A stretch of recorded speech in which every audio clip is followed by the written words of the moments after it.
Hi everyone. Today we're going to talk about something extremely serious. The leaked US brokered peace proposal for the Ukraine. It's not just another diplomatic document, it may be one of the most consequential agreements drafted in Europe since the end of the Cold War.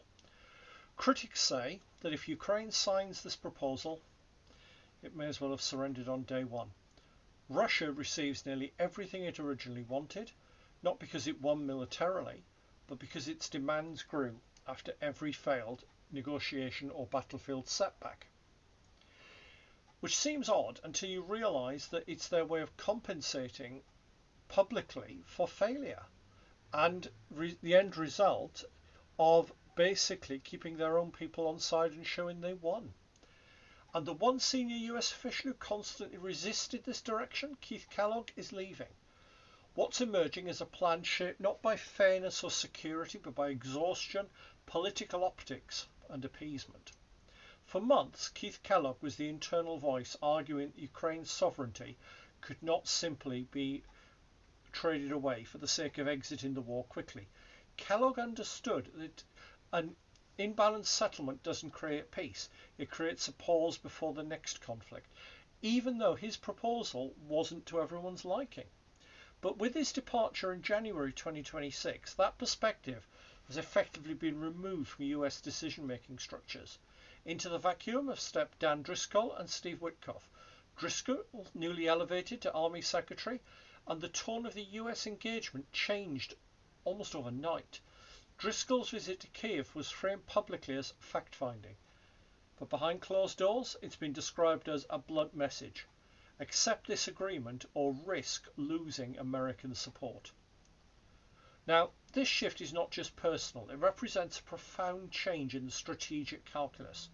With Kellogg gone, Ukraine loses its last high-level advocate inside the US government, someone who did resist that idea that peace should be achieved by giving Russia what it demands. So what remains now is a negotiating stance shaped by the desire to end the war quickly, even if that means sacrificing the principles that supposedly underpin Western support for Ukraine in the first place. Now, overlying all this is the uncomfortable reality of political incentives. If Ukraine signs the deal, Trump will be able to present himself as a global peacemaker, the man who ended the war in Ukraine. He'll have the perfect photo op, signing ceremonies, flags, relief in the media, and a narrative that he achieved what no other leader could. But the peace he'd claimed credit for? Well, it would likely to be as fragile as the temporary ceasefires in Gaza. Brief pauses do nothing to resolve that underlying conflict. Pauses that collapse the moment the aggressor recalculates its advantage. It would be peace as spectacle, not peace as stability. And that's a really important distinction. And this is where a comparison with Neville Chamberlain becomes especially sharp. Chamberlain was tragically wrong, but he genuinely believed that by conceding the Sudetenland, he was preventing a catastrophe. He acted out of fear, yes, but also out of a sincere hope. Whether naive or misled, his motive was to keep Europe from burning. By contrast, the emerging Ukrainian proposal seems driven by belief and more by political choreography, a way to declare victory, not to secure one. Now, let's examine the terms themselves. Ukraine must renounce NATO membership permanently. Precisely what Moscow has been demanding ever since, well, even before the invasion.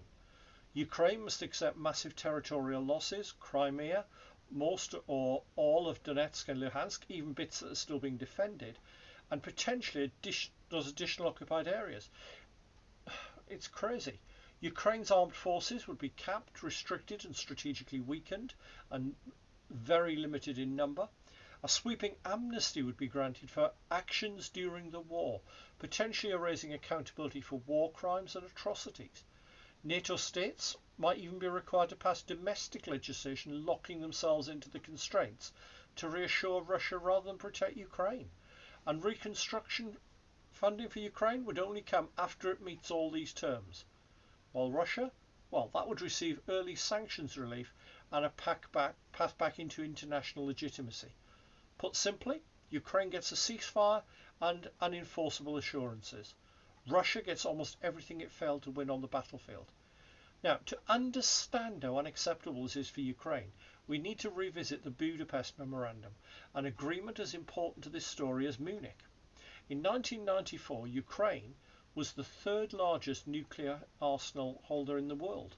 It could have become a nuclear power overnight. Instead, Ukraine agreed to surrender the nuclear weapons in exchange for security assurances from the US, the UK and Russia. These assurances stated that Ukraine's territorial integrity would be respected and that no signatory would use force or coercion against it. Ukraine kept its word. The guarantors did not. I think that is fairly obvious. Russia shredded the Budapest Memorandum in 2014 by seizing Crimea, and then obviously even further in 2022 with the full-scale invasion. The West, meanwhile, honoured the memorandum with ambiguity, debate, caution, half measures and delayed support. And now it feels American pressure.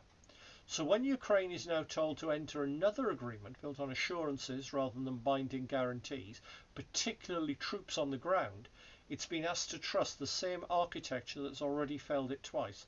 A nation that gave up nuclear weapons in exchange for security is today being asked to give up territory, alliance options, military strength and justice in exchange for another set of unenforceable promises. Now, if that sounds familiar, it's because Russia has a pattern, a constant observable pattern of withdrawing early offers and returning with harsher ones, oddly after every military failure. As we said earlier, simply because it's a way to show that they, to the Russian people, are achieving big things in return for the losses that they're suffering on the ground. And these demands are constantly increasing. You had it when they failed to take Kiev. You had it after the counterattacks, after more counter pushes in 2024. Every time the demands went up, negotiations are never a place for compromise with the Russians. They're a platform for increasing leverage. Now the leaked US draft actually mirrors almost all of Russia's hardest, latest post-failure demands. The ones Russia articulated not when it was confident, but when it was failing. This sends a devastating message to aggressor states everywhere. If you lose ground in the stall, just wait. Your demands will eventually be imposed on the victim anyway, in the interests of the optics of achieving peace. And this brings us back to Munich.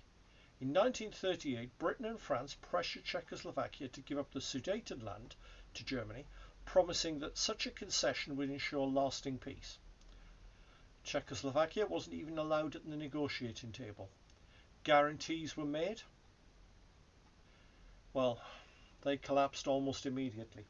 Hitler interpreted the concession as weakness, not diplomacy, and very quickly invaded the rest of Czechoslovakia months later, because now the border defences weren't there. Bit like the Donbass in many ways. The structural similarities with the Ukrainian proposal are unnerving. A smaller nation is pressured to concede territory to an aggressor. The security guarantees are replaced with vague assurances. The aggressor becomes stronger, more emboldened and more legitimate. The victim becomes weaker. The great powers congratulate themselves for achieving peace, even though the foundations of that peace are rotten. As Churchill said after Munich, an appeaser is one who feeds a crocodile, hoping it will eat him last. In this case, the world isn't feeding the crocodile a concession, it's feeding the crocodile Ukraine, hoping that after consuming Ukraine, the crocodile will uncharacteristically stop. It's not a very nice comparison. But when you combine everything, the territorial concessions, the demilitarization, the exclusion from NATO, the inability to have foreign troops on the ground, the amnesty for wartime actions, sanctions relief for the invader, Russia's history of raising its demands after every failure, the repeated betrayal of Budapest, the fragility of the peace proposal, and the political incentives to declare victory rather than ensure stability. The conclusion, I'm afraid, becomes unavoidable. This is not a peace agreement, it's a managed capitulation. Unlike Munich, the biggest risk that this agreement would make if it was put through is it will lead potentially to something far worse. Consider Georgia. It's demilitarized zone. It's got more military in it than most armies. Why? Because the Russians are stood there. They have the territory. Why do anything else? Thanks for watching. It's a bit of a depressing video. Now stay informed, stay critical, dig behind the scenes, and remember, unfortunately, history can repeat itself, but there is the option to learn from history. Let's hope that we can learn.